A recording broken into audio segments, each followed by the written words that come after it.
इस कड़ी में आज हम सबसे पहले प्रथम ज्योतिर्लिंग श्री सोमनाथ जी के प्रादुर्भाव की कथा और उसकी महिमा को जानेंगे। तो शुरू करेंगे प्रथम ज्योतिर्लिंग श्री सोमनाथ जी के प्रादुर्भाव की महिमा और उनकी कथा। सूत जी बोले कि हे ब्राह्मणों, मैंने सद्गुरु से जो कुछ सुना है वह ज्योतिर्लिंगों का महात्म्य तथा उनके प्राकट्य का प्रसंग अपनी बुद्धि के अनुसार संक्षेप में ही सुनाऊंगा। तुम सब लोग ध्यान लगाकर सुनो। मुने, ज्योतिर्लिंगों में सबसे पहले सोमनाथ का नाम आता है, अतः पहले उन्हीं के महात्म्य को सावधान होकर सुनो। मुनीश्वरों, महामना प्रजापति दक्ष ने अपनी अश्विनी आदि 27 कन्याओं का विवाह चंद्रमा के साथ किया था। चंद्रमा को स्वामी के रूप में पाकर वे दक्ष कन्याएं विशेष शोभा पाने लगी तथा चंद्रमा भी उन्हें पत्नी के रूप में पाकर निरंतर सुशोभित होने लगे। उन सब पत्नियों में जो रोहिणी नामक पत्नी थी, एकमात्र वही चंद्रमा को जितनी प्रिय थी उतनी दूसरी कोई भी पत्नी कदापि प्रिय नहीं हुई। इससे दूसरी स्त्रियों को बड़ा दुख हुआ। वे सब अपने पिता की शरण में गई।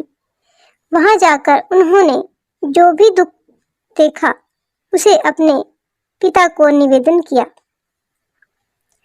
द्विजों, वह सब सुनकर दक्ष भी बहुत दुखी हो गए और चंद्रमा के पास आकर शांतिपूर्वक बोले। राजा दक्ष ने कहा, कलानिधे, तुम निर्मल कुल में उत्पन्न हुए हो।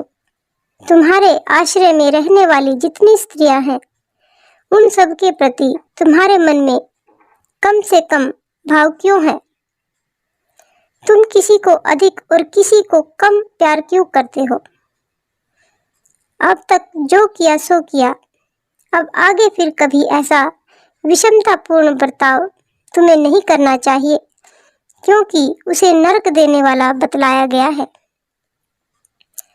श्री सूत जी कहते हैं कि महर्षियों, अपने दामाद चंद्रमा से स्वयं ऐसी प्रार्थना करके प्रजापति दक्ष घर को वापस चले गए।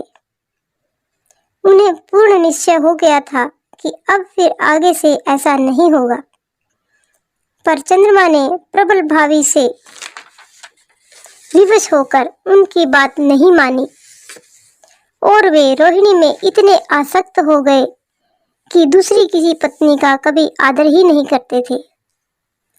इस बात को सुनकर राजा दक्ष दुखी हुए और फिर स्वयं आकर चंद्रमा को उत्तम नीति से समझाने और न्यायोचित बर्ताव के लिए प्रार्थना करने लगे। राजा दक्ष बोले, चंद्रमा सुनो, मैं पहले अनेक बार तुमसे प्रार्थना कर चुका हूँ, फिर भी तुमने मेरी बात नहीं मानी, इसलिए आज मैं तुम्हें शाप देता हूँ कि तुम्हें क्षय का रोग हो जाएगा। सूत जी कहते हैं, दक्ष के इतना कहते ही क्षण भर में ही चंद्रमा क्षय रोग से ग्रसित हो गए और उनके क्षीण होते ही उस समय सब और महान हाहाकार मच गया। यह सब देखकर देवता और ऋषि कहने लगे कि हाय हाय, अब क्या करना चाहिए? चंद्रमा कैसे ठीक होंगे? मुने, इस प्रकार दुख में पड़कर वे सब लोग विहल हो गए। चंद्रमा ने इंद्र आदि सब देवताओं तथा ऋषियों को अपनी अवस्था सूचित की। तब इंद्र आदि देवता और वशिष्ठ आदि महर्षि ब्रह्मा जी की शरण में गए। उनकी बातें सुनकर ब्रह्मा जी ने कहा कि हे देवताओं, जो हुआ सो हुआ, अब वह निश्चय ही पलट नहीं सकता, अतः उसके निवारण के लिए मैं तुम्हें एक उत्तम उपाय बतलाता हूँ, आदर पूर्वक सुनो। चंद्रमा देवताओं के साथ प्रभास नामक शुभ क्षेत्र में जाएं और वहां मृत्युंजय मंत्र का विधि पूर्वक अनुष्ठान करते हुए भगवान शिव की आराधना करें। अपने सामने शिवलिंग की स्थापना करके वहां चंद्रदेव नित्य तपस्या करें। इससे प्रसन्न होकर शिव उन्हें क्षय रहित कर देंगे। तब देवताओं तथा ऋषियों के कहने से ब्रह्मा जी की आज्ञा के अनुसार चंद्रमा ने वहां 6 महीने तक निरंतर तपस्या की। मृत्युंजय मंत्र से भगवान वृषभध्वज का पूजन किया गया।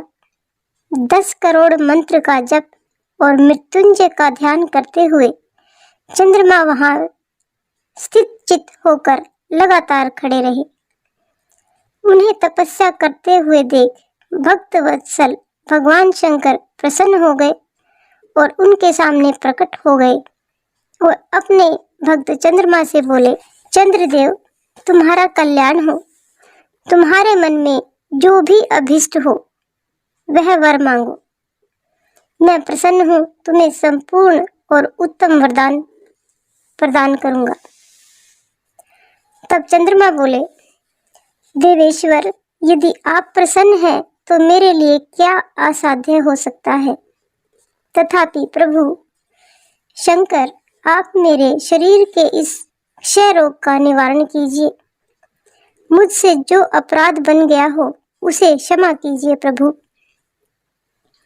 इस पर भगवान भोलेनाथ ने कहा कि चंद्रदेव, एक पक्ष में प्रतिदिन तुम्हारी कला क्षीण हो और दूसरे पक्ष में फिर वह निरंतर बढ़ती रहे। तदंतर चंद्रमा ने भक्ति भाव से भगवान शंकर की स्तुति की। इससे पहले निराकार होते हुए भी वे भगवान शिव फिर साकार हो गए। देवताओं पर प्रसन्न हो उस क्षेत्र के महात्म्य को बढ़ाने तथा चंद्रमा के यश का विस्तार करने के लिए भगवान शंकर उन्हीं के नाम पर यहाँ सोमेश्वर कहलाए और सोमनाथ के नाम से तीनों लोकों में विख्यात हुए। ब्राह्मणों, सोमनाथ का पूजन करने से वे उपासक के क्षय तथा कोढ़ आदि रोगों का नाश कर देते हैं। ये चंद्रमा धन्य है, कृतकृत्य है, जिनके नाम से तीनों लोकों के स्वामी साक्षात भगवान शंकर भूतल को पवित्र करते हुए प्रभास क्षेत्र में विद्यमान है।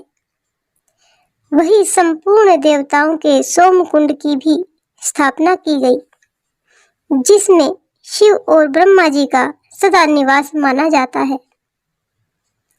चंद्रकुंड इस भूतल पर पापनाशन तीर्थ के रूप में प्रसिद्ध है। जो मनुष्य उसमें स्नान करता है वह सब पापों से मुक्ति को पा जाता है। क्षय आदि जो असाध्य रोग उन्हें है, वे सब इस कुंड में 6 मास तक स्नान करने मात्र से ही नष्ट हो जाते हैं।